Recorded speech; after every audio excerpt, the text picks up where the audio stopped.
Bienvenue sur À Fond, la chaîne de podcast proposée par la Fondation Carcept Prev et dédiée à la prévention des addictions pour les salariés du transport. À chaque épisode, nous entendrons un témoignage inspiré de faits réels et analyserons la situation avec notre expert en addictologie, Alexis Péchard. Aujourd'hui, nous allons rencontrer Latifa. C'est grâce aux réseaux sociaux que je suis au courant de ce qui se passe dans ma famille aussi à l'étranger.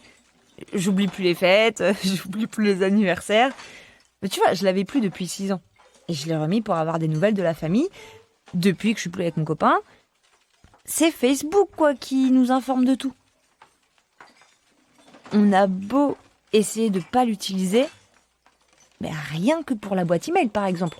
Faire un achat sur le Bon Coin, faire ses papiers. Maintenant, là, on est obligé de passer par là tout le temps, pour tout. On a l'impression qu'on doit se connecter. Tu vois, avant, on attendait d'être chez nous pour aller sur l'ordi. Maintenant, c'est tout le temps en permanence. On attend toujours des réponses. On est obligé de vivre avec ça. Ça prend tout notre temps, ça prend le temps. On est dépendant sans vouloir l'être. On est obligé de tout faire sur Internet, en fait. Les addictions, elles se construisent notamment dans l'ennui et l'isolement. Et c'est ce que nous décrit très bien Latifa, avec beaucoup de sincérité dans son témoignage.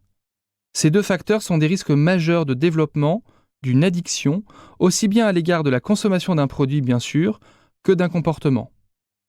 Je dis souvent que l'addiction, c'est une maladie du lien social, car elle impacte négativement l'ensemble de nos activités, le travail, nos loisirs et nos relations sociales. En fait, l'addiction prend toute la place, il n'y a plus rien d'autre autour. C'est quelque chose de très fusionnel entre la personne addicte et son addiction. Au départ, avant que l'addiction ne s'instaure véritablement, il y a une sorte de lune de miel en fait, entre le consommateur et sa conduite addictive.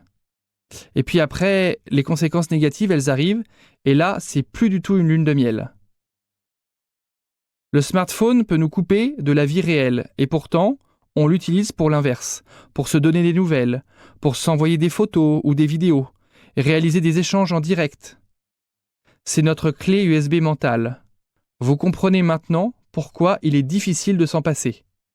Alors maintenant qu'on s'est dit ça, l'idée, c'est d'avoir à l'esprit les risques qui sont liés à un usage intensif.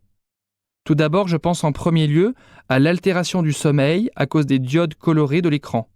Il y a aussi les retentissements physiques avec le développement de troubles de la vision, de douleurs au poignet ou au cou, qui vont être liés à de mauvaises postures.